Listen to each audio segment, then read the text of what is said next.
You're always eager to help. You're first to dive in and save the day. You are the kindest person in the world. And that's okay. But that's why you need to understand the 10th law of power, so you don't drown yourself whilst saving other people. The 10th law of power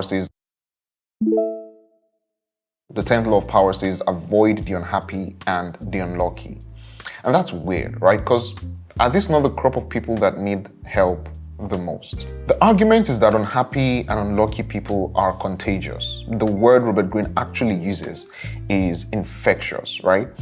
And he makes a pretty good case. In a bid to help, many people have become affected by those that they were trying to save, right? Even worse, some people have become the exact copy of the people that they were trying to save.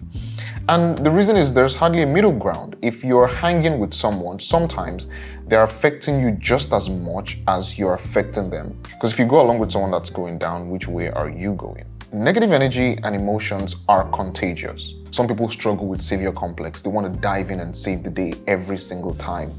And it sounds cute, but it's not always a good thing. There are people that cannot be saved by you. There are people who do not want to be saved, even though they need it. And you must know the difference when you meet them. Because there's nothing as terrible as trying to save someone who does not want to be saved or who cannot be saved. Chances are they are dragging you along with them. So here's how you do it. Actually, I'm going to give you my 3 takeaways from studying this law. Number 1, before you dive in to save the day, ask questions. Ask yourself and them questions like, what have you done about it?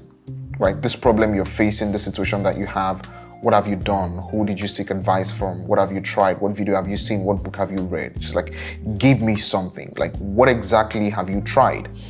If the answer is nothing, as someone who really likes to help people, that's usually a bad sign for me. Also ask who has tried to help. How did that go? How did the situation, the relationship, the dynamic, how did that turn out? How did the person turn out? If the person that tried to help them is worse off than they were when they tried to help, that's also usually not a good sign for me. Because at the end of the day, it's okay to help someone, but if helping someone leaves you worse off, you didn't really help them. How you know that this is someone to stay away from is when they admit that someone tried to help them and at the same time, they villainize the person. Which will probably bring me to the other question, which is one that you ask yourself or do a bit of research on, typically by asking other people too. And the question is, what effect does this person have on the world around them? The world around them, the people around them, family, friends, colleagues, like how does this person interact with people? Okay, if you find that to be toxic, then that's also not a very good sign. You should be thinking twice before you dive in to save the day. Maybe refer them to a psychologist, a psychiatrist, or some place they can get professional help. My second takeaway, it is true that no one is a lost cause. So you can help people, but you get to choose your proximity, right? You should keep happy, joyful, productive, positive people closer to you. They will inspire health, wealth, and progress. If you do the opposite, you would likely end up on the other side of things. There are people that should not be close to you. You can help them, but keep a healthy distance. In the X-Men, Charles Xavier lost his legs trying to save people, and that's fine, he survived.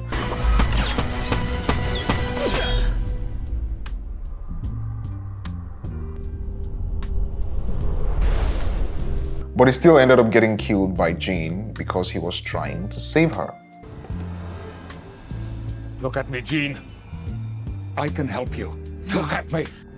Get out of my head. You must trust me. You're a danger to everyone and yourself, but I can help you. Don't let it control you.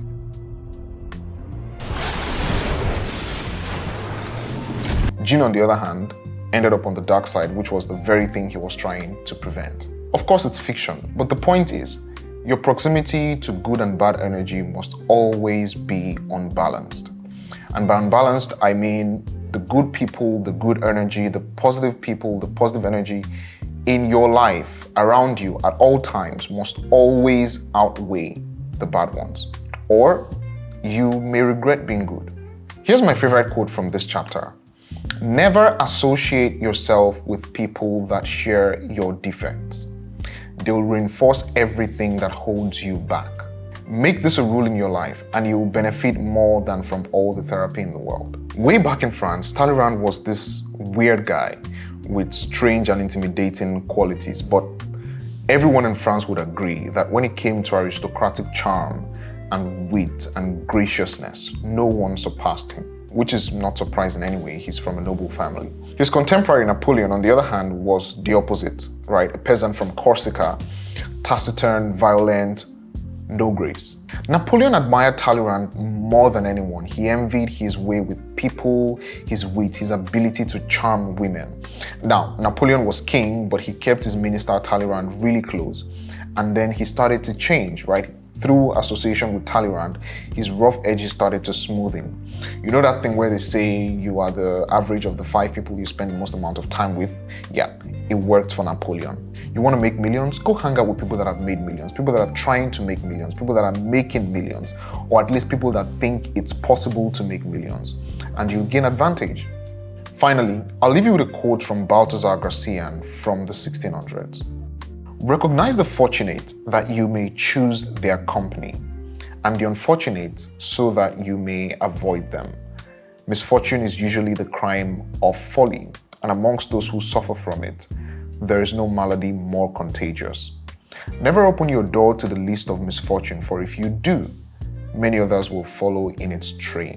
Do not die of another's misery.